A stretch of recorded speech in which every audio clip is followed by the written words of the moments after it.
I guess that's how it works. Anyway, so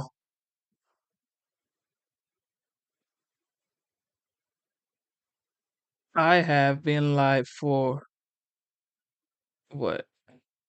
Okay. Well, welcome back to the live show. You know what time it is. It is your boy Genesis. Welcome back. Welcome back. Welcome back. Did you have a good day today? All right. The time is 11:22 p.m. and today's date is the 26th of November 2024. Shout out to my man Mr. Booski. You know what time it is. Yes, yes, yes. um yes, Mr. Booski. God bless you for tuning in, man. Yes. So we're going live on two different sizes, would I say. So we're going live on the horizontal stream and we're also going live on the vertical stream. So I was trying to set that up and I was live for like at least probably like 4 minutes talking to myself and I thought I was live on YouTube, but for some reason I wasn't live on YouTube. I was like, what is going on? But anyway, yes, yes, y'all. We are back. We are back. We are back. The title for today's stream is The Greatest Deal Maker in the World. Remember? Remember? The 45th, aka the legendary, the Don, the art of the deal, the 47th president elect. This guy wrote a book that he titled The Art of the Deal. And guess what? Elon Musk, you can't make this up, people. Elon Musk may be buying MSNBC. God, do you think? Well, I don't think that Trump can be a part of that deal. I don't think Trump may be. I don't think he can be a part of that deal. That's like, I mean, he's going to be the president of the United States, so I don't think he's going to be a part of that deal. But if Musk buys the liberal network MSNBC, what do you think is going to happen? What do you think is going to happen, man? Shout out to Corey B, man. Shout out to Corey B one more time. All right, let's listen to what CNN has to say, bro. Ask you about this idea of media takeover because after Elon Musk purchased Twitter, changed it into X, there's no doubt that he exercised some power there. So how do you hear this even in jest kind of purchase of a cable network? Good to be with you tonight. Good to be with you as Thanks well. for having me. I think that we should believe everything that is said coming from this administration. I don't think that we have the luxury to dismiss it as him being someone who's being funny or someone who is just being himself or that is his brand. X, and you said in some ways, always. I feel like X, I don't know if anyone is on it in any capacity. I don't know if you're on it. And you're the only one? You're on it? You all are on it? Okay. I've actually decided to take a rest of peace because it is not a peaceful place for me. And I know if in fact you don't agree with this current administration, most people can say that it's not a peaceful place. I wouldn't be surprised if there was an actual bid made to take on MSNBC, but the fact that it just can't happen in real life. And we just can't. It's not even for sale. It's not officially for sale. The last it's not time even he realistic. mused about maybe buying something, it's not even realistic in real life. But I do believe that media, everyone sitting here at this table, if you don't agree, we are in for some tough. We're in for some tough years ahead. I do believe that we are not going to be able to be as safe or say what we want to. I don't think free speech is going to be as free. Now, Scott, I want to bring you in here because this kind of link to Orban, we don't pull it from nowhere. There was a former member of the Hungarian parliament who was writing in Politico who kind of talked about this effort by that government and how specific it was in terms of purchasing media specifically for propaganda. Do you hear why they're making that connection? I mean, is the concern that certain media outlets would become propaganda arms of political ideologies? I mean, don't we already have that in this country at a large scale? I mean, also, I heard what you're saying about X. I saw a survey this week.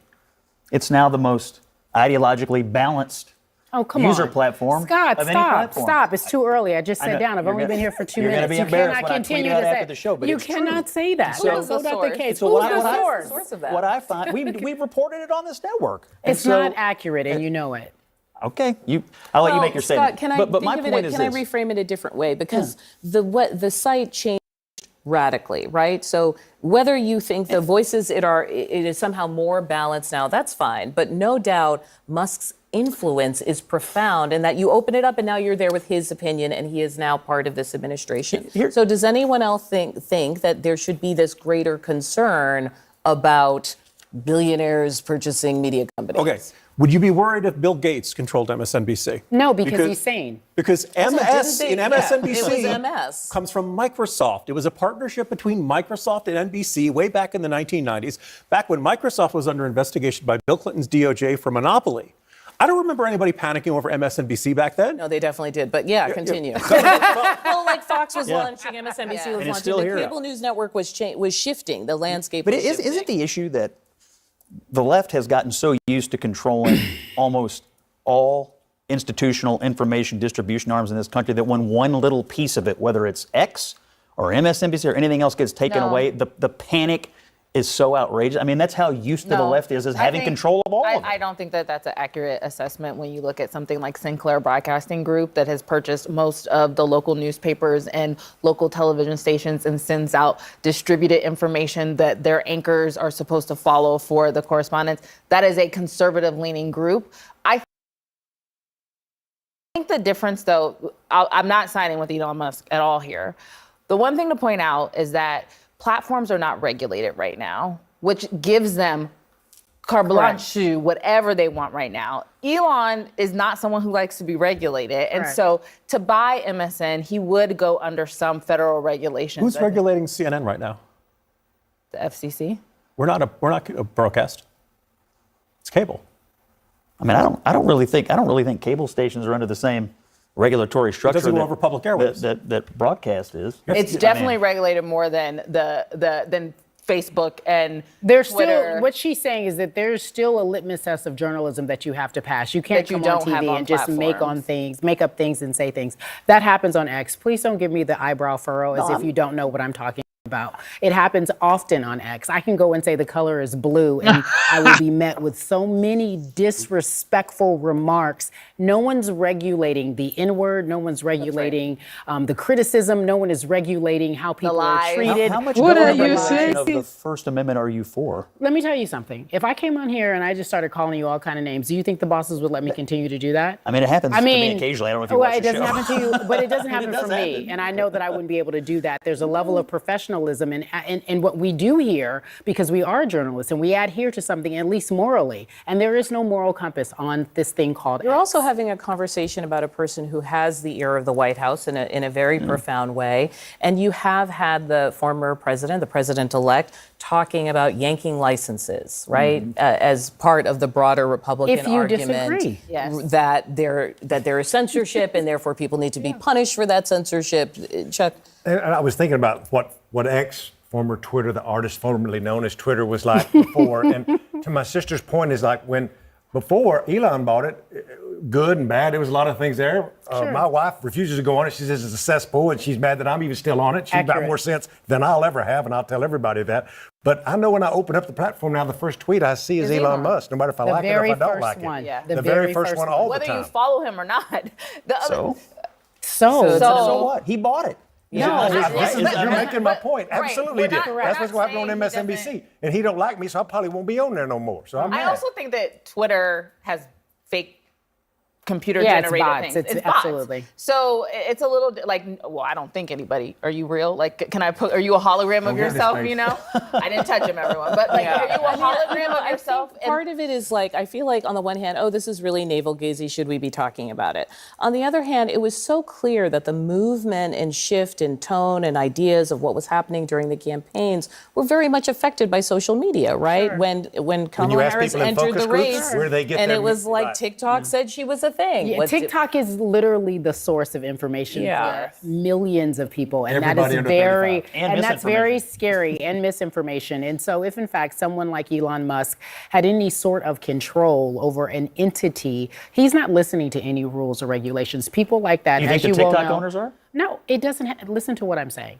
Elon Musk, if in fact in charge of any actual television station, network, etc., he's only going to listen to his own rules. Case in point, every time the first tweet I see is Elon Musk. If I want to go on that place that's not being regulated, about 2 years ago, the last line of defense that they had in terms of their morality was someone who quit because he said that he couldn't control his job was to regulate Twitter. He could not control Elon Musk because Elon Musk didn't want it to be regulated. He wanted it to be the world in which it is right now, which is a cesspool, as your wife said. She's a brilliant woman. She is. Tell That's her why I I said married her. hello. Thank you, I will. I think the impulse to restrict speech is a slippery slope, but a dangerous one.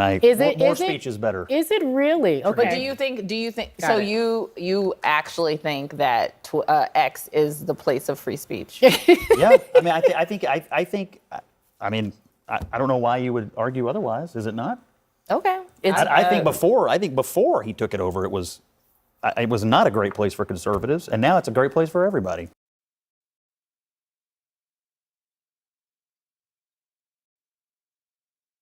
Like, these people are talking about there would be no free conversations on X, as well as if Elon buys MSNBC, there will be no free conversation. Y'all are the people saying nobody should give the former president a platform.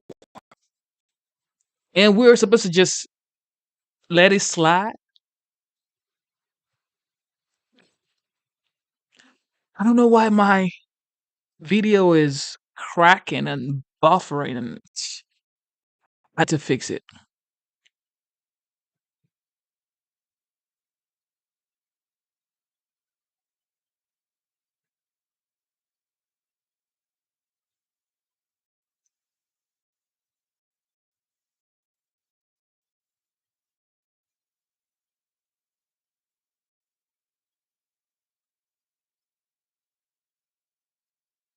This isn't good, guys. I don't know. Is it because I am streaming on both?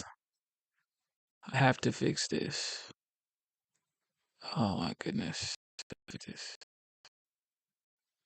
Today. Oh, My name is Noelle, and I was an organizing manager I in gotta fix Pennsylvania. this. I gotta fix It this. was the honor of my life to work for Governor Tim Walz and Vice President Harris.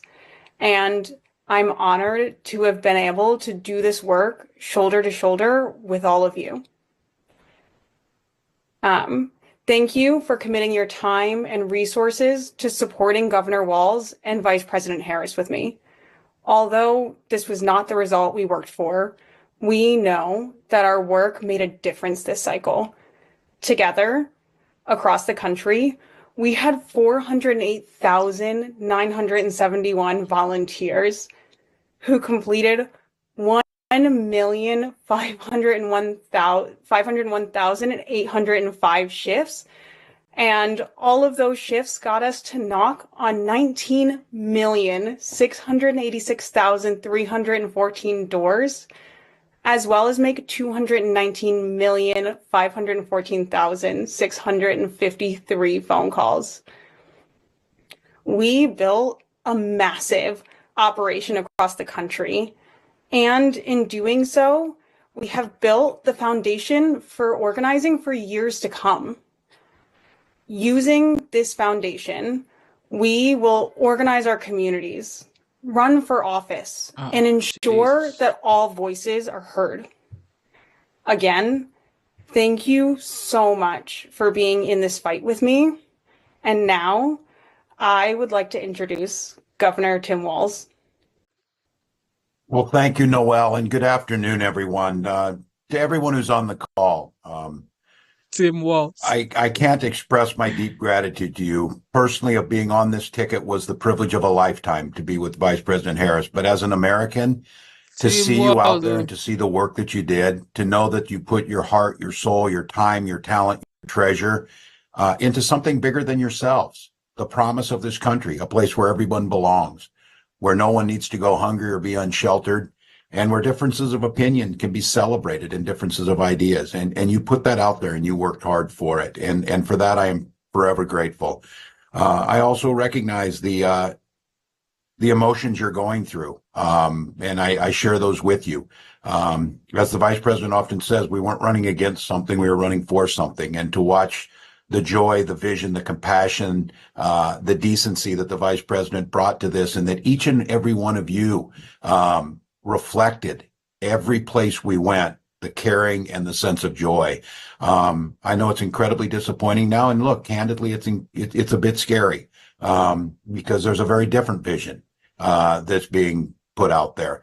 But now more than ever, we need the light to shine through. We need to be able to be that hope for the neighbor who's really wondering. We need to be that anchor for the folks who are wondering what's next. And each of you did the work. You took time out of your busy lives and you continued to do it. And it makes a difference. On the campaign trail, I would ask, there will be a day of reckoning when it will be asked, what did you do during the 2024 campaign? Well, I know the people on this call can say everything they possibly could. And for that, as an American, I'm incredibly grateful. And I mentioned that just yesterday, the product of the things the vice president fought for and the things that she got done, we had the final pot of money from the American Rescue Plan that we were able to put $5 million here in Minnesota into food assistance for hungry families during this holiday season. That's the type of stuff you are fighting for. That's the type of things that make a difference. And those things are just as important now as they were before Election Day. And so I hope all of you take care of yourselves, take care of your families, find the place in your community to heal both yourselves and your community.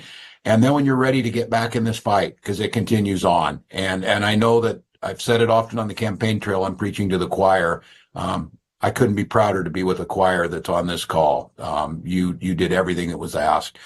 I also would have to say, I think all of us saw the possibility. And I know there's a bit of a feeling of loss because we saw what a real leader looks like. We watched a speech on the ellipse the week before the election where Vice President Harris delivered on the best of America. She delivered the best of our better angels. She delivered a vision where all of us mattered. She did it with grace and dignity and continued to do that every single day. She is still in this fight. She is doing it every single day. She is not done with her current job, and she's not done being part of it with all of you. And as I said, personally, it was a privilege to be on this ticket. It was a personal privilege to be able to become friends with an incredible leader, with someone who was willing to take on some of the toughest fights and continues to do so. And I would just ask all of you to join me in welcoming our Vice President, Kamala Harris. Thank you, Tim. Thank you. Back at you, brother. You are such an extraordinary leader, and we have become lifelong friends. I just, in front of everyone, I want to thank you, Tim. You lead with courage. You lead with heart. You see the people. You care about the people. You believe in uplifting the dignity to which all people are entitled, and you do it and you have a sense of fun when you're doing it. But you are an extraordinary leader, and obviously the people of Minnesota are very, very lucky to have you there. But you are a national leader and a dear friend, and thank you. Noel, thank you for your work in Pennsylvania and all that you did for our campaign. And let me just say to everyone on this call, I am so grateful for you, and I'm so thankful to you. I'm thankful for your love of our country and your willingness to put the work into it. I'm thankful for the faith that you put in me and Governor Walz and our team. And I am thankful because I know your character is such that you're not going to get knocked down. And you're in this fight. And you're in it for all the right reasons. And I know that about you. It's why you're part of this call right now and all the work that you did over those 107 days and even before. That's your nature. And the outcome of this election obviously is not what we wanted. It is not what we worked so hard for. But I am proud of the race we ran. And your role in this was critical. What we did in 107 days was unprecedented. Think about the coalition that we built, and we were so intentional about that. You would hear me talk about it all the time. Being a daughter of parents who are active in the civil rights movement, I know and believe that the best movements that are about progress in our country mean that it's leaders that we are dedicated to the coalition, to bringing people together that seemingly have nothing in common, but have everything in common. A coalition where we bring people together based on a deep love of our country and our understanding that the strength of our country will be a function of our willingness to put in the work, and that we will do that work with a sense of joy, yes, with a sense of work ethic and understanding it's going to be hard, but it's good work. It's good work. To be engaged in a collective fight for America's future. And it means so much to me and to Governor Walz that you knocked on doors, you called friends, you called in favors. You said, hey, I showed up at your softball game. Now I need you to show up at the campaign office. You put in the time. It was personal for you. And you gave all that you could to support our campaign. Because of your efforts, get this, we raised an historic $1.4 billion, almost $1.5 billion from grassroots supporters alone, the most in presidential campaign history. Nearly 8 million donors contributed an average donation of about $56 to fuel our people-powered campaign. And understand that How the did we work get here, that bro? we did included the work that so many of you here did, which is to talk to first-time voters. Many of you are first-time voters. And to talk about how being involved can make a difference. And that remains true. And that's one of the pieces that I just want us to please take away, that our fight for freedom and for opportunity and for the promise of America, it included, for example, almost 4 million first-time contributors to our campaign because of the work you did of helping people know that they can be engaged and that they're not outside, that they're inside, that we're all in this together. And that work continues. The work must continue of reminding ourselves that we have an ability to stay engaged in a way that will make a difference. The work that you all did, it's going to have lasting effect. Again, I'll say, the election didn't turn out like we wanted it to. Certainly not as we planned for it Yeah, to. Kamala Harris. But understand that the work we put into it was about empowering people. That's the spirit with the work we did. Our spirit and our work was about saying that it is a strength that we each have to lift people up as opposed to beating people down. It is a strength we have that has lasting effect. So all that work that you did that was about engaging with other people, engaging with perfect strangers and in their face seeing a neighbor, that has lasting effect. It reminds people that there are leaders like you who care and will bring us together. And sometimes in the darkest moments, people lose faith in that. Are there people out there that feel that way? And you reminded people that yes, there are. And there are a lot of us. And that strength cannot be taken from us. That is our strength. It cannot be taken from us. So listen, as I said the day after the election, I still strongly believe the light of America's promise will burn bright as long as we never give up and we keep fighting. And the fight that fueled our campaign, a fight for freedom and opportunity, that did not end on November 5th. A fight for the dignity of all people, that did not end on November 5th.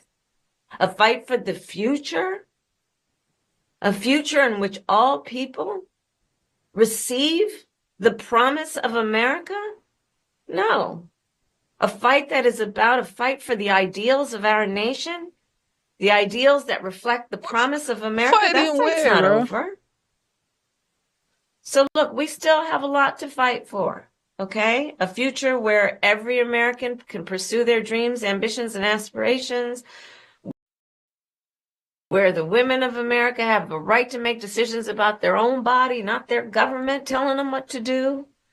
Our fight for the rule of law, for freedom for all, for equal justice, for the sacred principle that everyone, no matter where they start out, has certain fundamental rights and freedoms that must be upheld.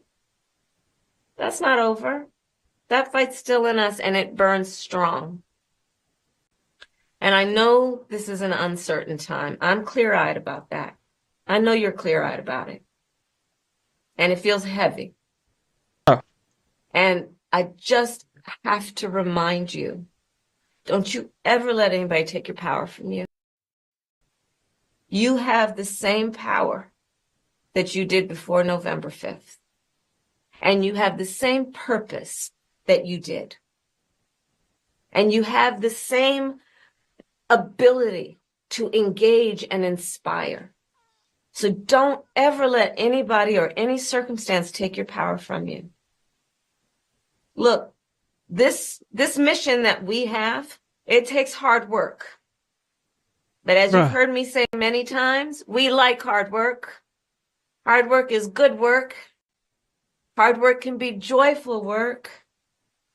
And in doing our work, we will remain committed and intentional about building community, building coalitions, reminding people that we all have so much more in common than what separates us. We will be armed with the faith and the fuel that tells us what is possible and then drives us. Yo, this is Mission Impossible. This right here, this mission she's talking about, this is Mission Impossible. She would have to call Ethan Hunt, okay? Ethan Hunt will have to come solve this issue. Ethan Hunt from Mission Impossible will have to be contacted and contracted to come solve this problem. Okay? Because this this is Mission Impossible. To achieve it. So let's continue to organize and mobilize and stay engaged. And I thank you all. I thank you all. We are all in this together. All right? We are all in this together.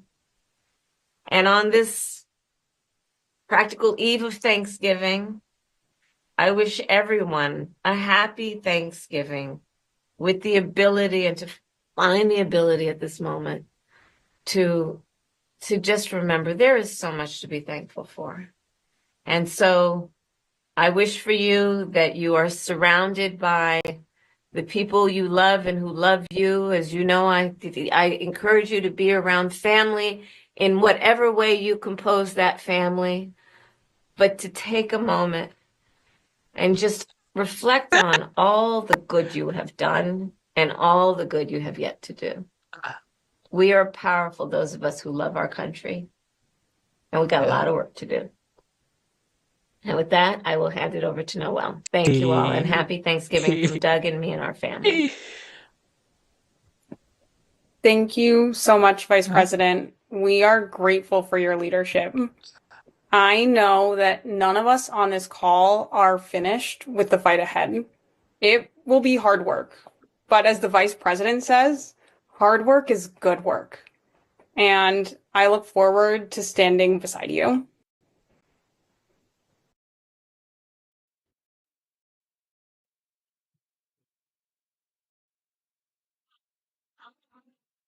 Wait, I don't understand. What what is going on here, bro? What is going on here? She's she's still talking with so much anxiety, so much nervousness. She's nervous. You're not going through the election period anymore. It's over. Can be yourself now. It's like she's still talking. She's campaigning. You can be yourself now, Kamala. You can open up. You can connect with the voters that actually really like you. You don't have to be in a shell anymore. You don't have to follow a script anymore. You just open up and be yourself. That is the way, that's the key for you to garner any type of support that you need. But you're still like, you're gonna need Ethan Hunt, man. Yo, Tom Cruise, where you at? Tom Cruise. Yo, Tom Cruise, man. The vice president needs you, bro.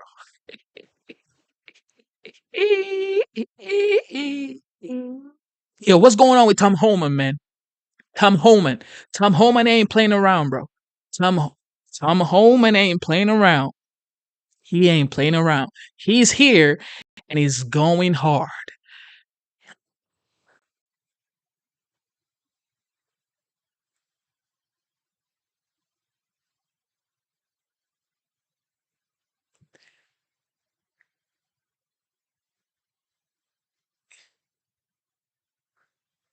Yo, my computer is like dragging.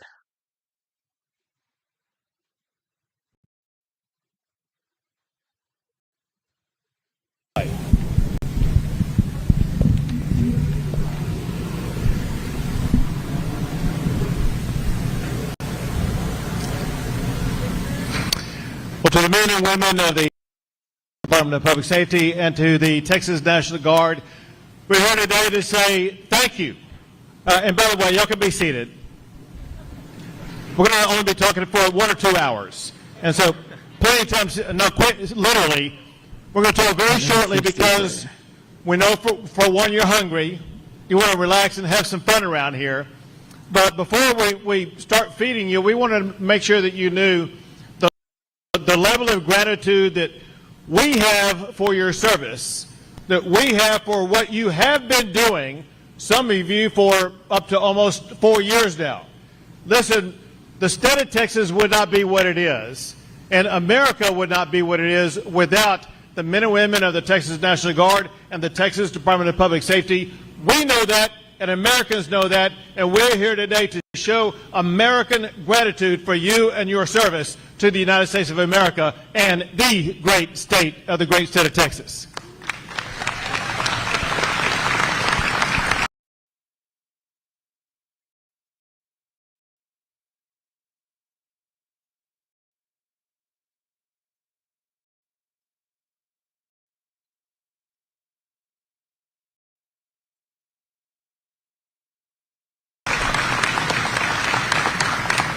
What you have been through this deployment is truly unprecedented.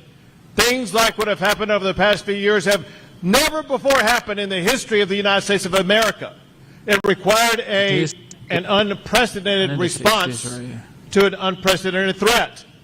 But when I'm using the word threat, I don't do it offhandedly. Y'all surely know that there are Texans, little girls, a 12-year-old girl, 14-year-old girl who have been assaulted and murdered by people who came across the border illegally just here in the state of Texas alone. That doesn't count the countless others who were harmed in some way, whose homes have been invaded, whose lives have been destroyed. And that's just in Texas. When you look at those across the country, this is an unprecedented attack on our country from across our very own border. Now, I know that some of you perhaps have served in foreign lands across the entire world, working surely to ensure American safety both now as well into our future. This mission that you're on right now is on your homeland, a mission on your homeland to preserve the safety and sovereignty and security of your very own state, of your very own country, of a threat that's not on some foreign land, but a threat on your very own border. And what I know from the very top of the levels of government to the streets of the people in the Rio Grande Valley, up to the Corpus area, to Houston, to Dallas, and across the state, and that is how much our fellow Texans appreciate you, your service, and what you've done to stand up an unprecedented response to deter, to deny illegal entry into our country, to help deal with the consequences of it to make your state more secure. So as your governor, men and women of our state have stepped up to done. I know that your service has taken you away from your families and from other endeavors. But I know this also. There's nothing else you could have done in your life during the time of your service right now that's either more important or that would have played a more transformative role in your state and your country. So as your governor and as your commander-in-chief, I say thank you for your service. You have made Texas proud. Good news, there's help on the way. Help unlike This ain't good. any of you all have ever seen before. The cavalry is here, quite literally with us here today. And I'm proud to introduce someone who is going to lead that effort, and that is the incoming border czar, Tom Homan.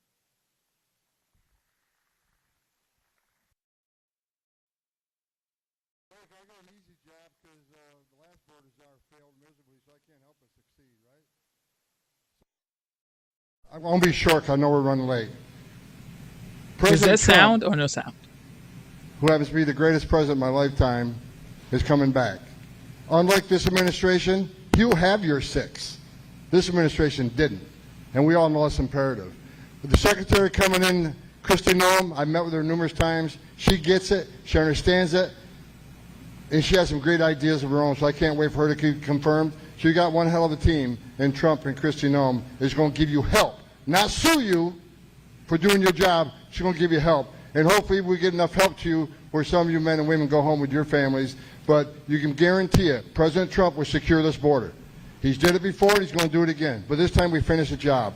We're going to run an interior enforcement operation. Of course, the media hates that. How dare you? What a racist thing to do. I want to explain that. You can't have millions of people illegally crossing the border, which is a crime, make a claim to asylum, demand the right to claim asylum, demand the right to see a judge, demand due process, and we'll give them that shot. But at the end of that process, when the judge says you must go home, they must go home, because if you don't, due process means nothing. And if the final judges of the decisions of the court aren't carried out, then what the hell are we doing? Shut down immigration court. Those orders don't mean anything anymore. Take the border patrol. Take all you guys off the border, because there's no longer consequences. So at the heels of the biggest illegal immigration crisis we've ever seen in this nation, there has to be a massive deportation operation, because 9 out of 10 of these people, based on 10 years of data, they'll lose their case, get order removal. If we don't remove them, what the hell are we doing? The whole world's going to know, enter the country illegally, what's a crime, make a false claim to asylum, get order removed, but you still have to go home. We'll never fix that problem. And the most vulnerable people in the world will make the journey to America to take advantage of that broken system, and more aliens will die. More aliens have died under this administration than any time in history. More Americans have died from fentanyl than any time in history. 600% increase in sex trafficking, a record number of known suspected terrorists, a record number of people on terrorist watch lists, 2 million known gotaways, people who paid more to get away. They didn't want to be fingerprinted, they didn't want to be vetted. Who the hell are they? This is the biggest national security threat this nation faces. Even the FBI director agrees with me.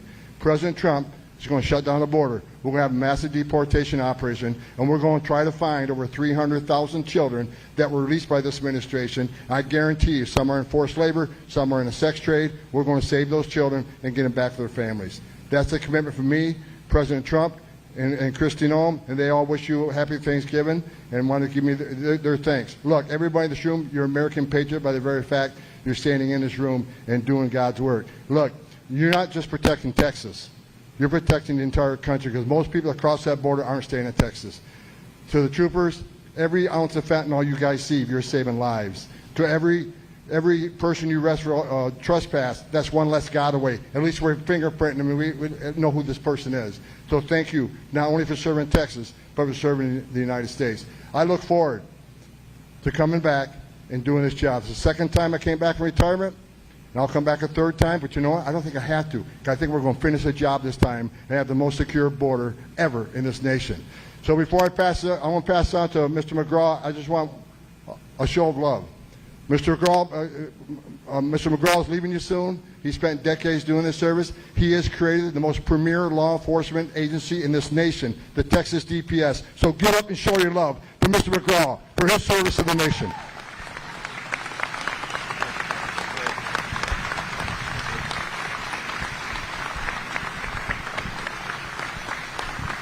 Thank you. Please be seated, at least while I'm director. Okay. Hey, first of all, last time, Tom, you and I worked together, it was 2020. The border had never been more secure at that point in time. We weren't doing deployments. Troopers stayed home. They worked their sheriffs. They worked in the counties in that regard. Then all of a sudden, March 2021, and I'll never forget the conversation with the governor. He made it very clear the Mexican cartels will not own, control, and operate freely on 1 square inch of Texas, period. Nor will we allow the transnational gangs to support them on both sides of the border and to create havoc in our cities. He made it very clear. And there's no governor that's done more, that has actually demonstrated doing more around the clock than Governor Greg Abbott in terms of public safety and homeland security. And by the way, a secured international border with Mexico is public safety and homeland security, plain and simple. Governor, you're a great leader. It's been an honor to serve you. Bless you. Bless the United States. Certainly bless Texas. And good luck, sir.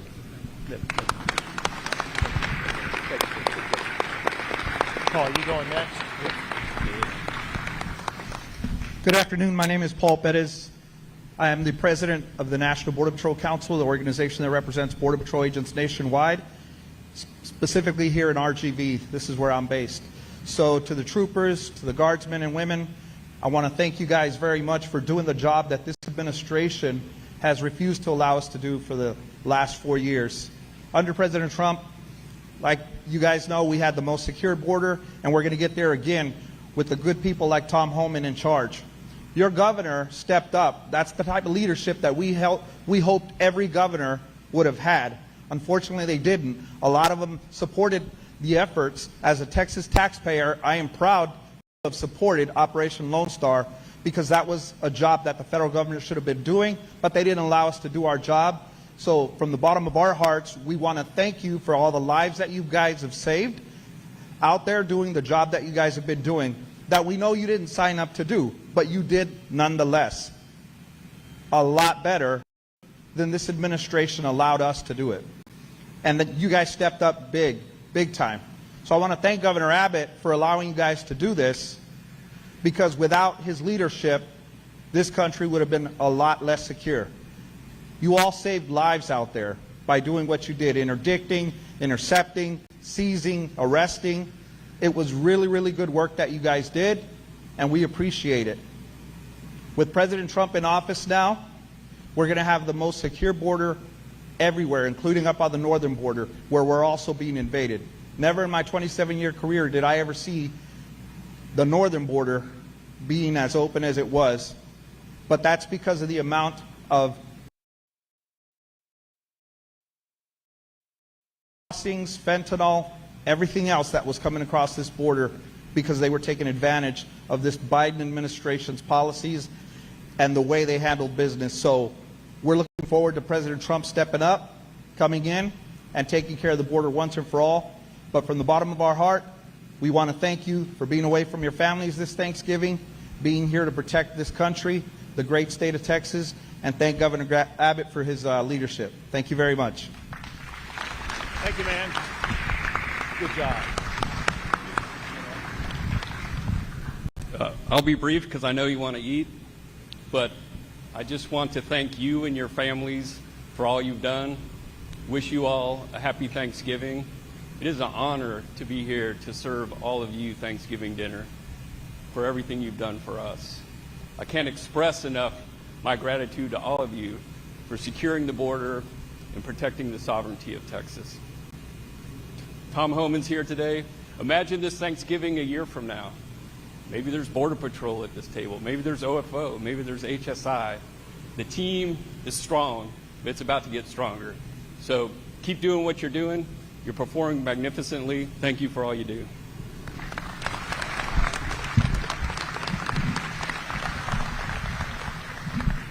I'm going to be even more brief. So being a veteran myself, nothing is more dear to my heart than coming here and serving you guys today, right?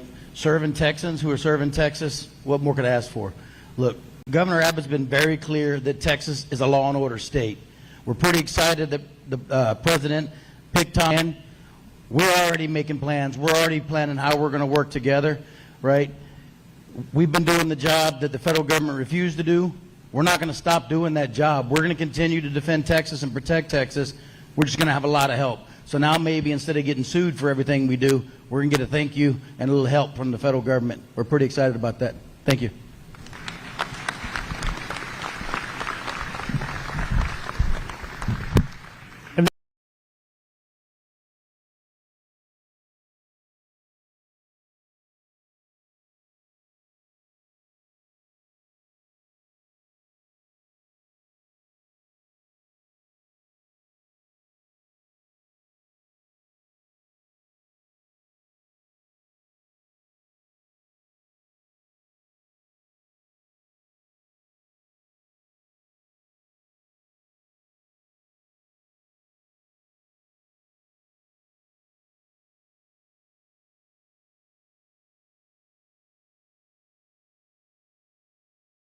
Incoming border czar Tom Homan will visit the Texas border with Governor Greg Abbott. This comes as shocking video shows an unaccompanied migrant child as young as 2 years old traveling into the U.S. alone with just a piece of paper.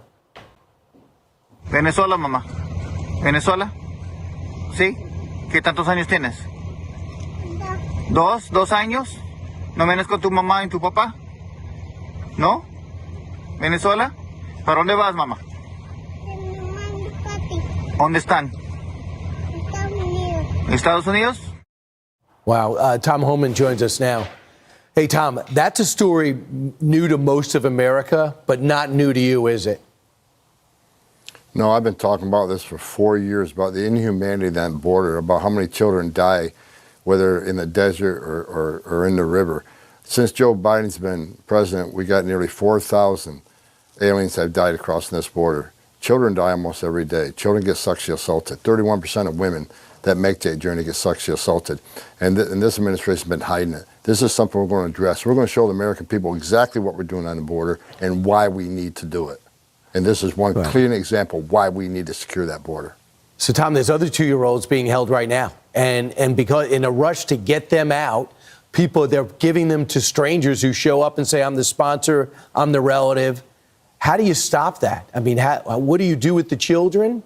How do you stop the income and the incoming kids? Well, first of all, shame on the Biden administration and Becerra, who's the secretary of HHS. He was on stage about 2 months ago bragging how quick these children are released from government custody. He thought it was a good thing. Well, they're released because you're not properly vetting the sponsors. They stopped the DNA testing. Shame on them. That's why they have over 300,000 children that they've released to unvetted sponsors that they can't find.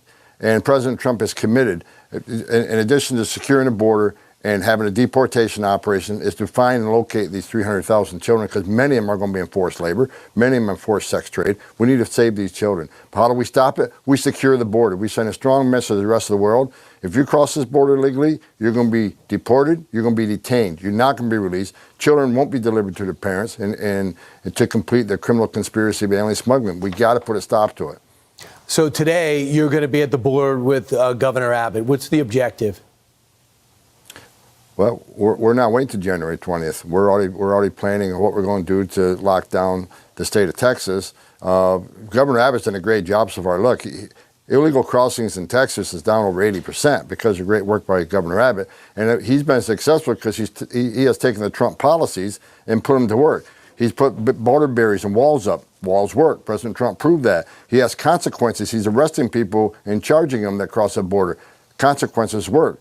So, and everybody he arrests, every illegal alien the troopers arrest is one less getaway. So at least they know they're being fingerprinted and they're not a national security threat. Every ounce of fentanyl his trooper sees is less of overdose deaths in this country. So we're going to build upon this success. I guarantee you The Trump administration isn't going to constantly sue him for trying to secure the border. We're going to partner up and help him do 100% security on his border, and we're going to do that across the southwest border. They are building a wall in Texas. They bought the land, and they're building a wall. Is this wall going to be up to your standard? Is that what these states have to do? Well, look, if you want to secure the border, you got to put up border barriers. We've proven border barriers work. You also got to end catch and release. We got to put the Remain in Mexico program back in. You got the third safe country agreements. Congress needs to change the asylum laws, but I'm not counting that to happen. So President Trump's going to have to come in with executive orders like he did the first time. President Trump was a game changer with Remain in Mexico. He had the lowest illegal immigration over 45 years. Illegal immigration down 90%. And Brian, the example of this 2-year-old, when 90% less people are coming, how many children aren't dying crossing that border? How many children and women ain't sexually assaulted? So look, President Trump's policies work. We're going to do it again. This time we're going to finish the job. Tom, you know how to do the job better than anybody. But if we could see those stories, and the only reason we saw it because the check to DPS said, we'll blur the faces, hide the identity, but I want to show you what we're dealing with. If we could see those stories, I think that people would understand really what you're up against. Do you plan on doing it? The 3-year-old that comes across, the unaccompanied 8-year-old that comes across? As tragic and as sad as those things are, we have to show the American people. We got to be transparent and show the American people why we need to secure the border. It's about saving lives. Bottom line, it's about saving lives. And I'm sick and tired of my 34 years of holding dying children, holding dead children, talking to girls as young as 9 that were raped multiple times.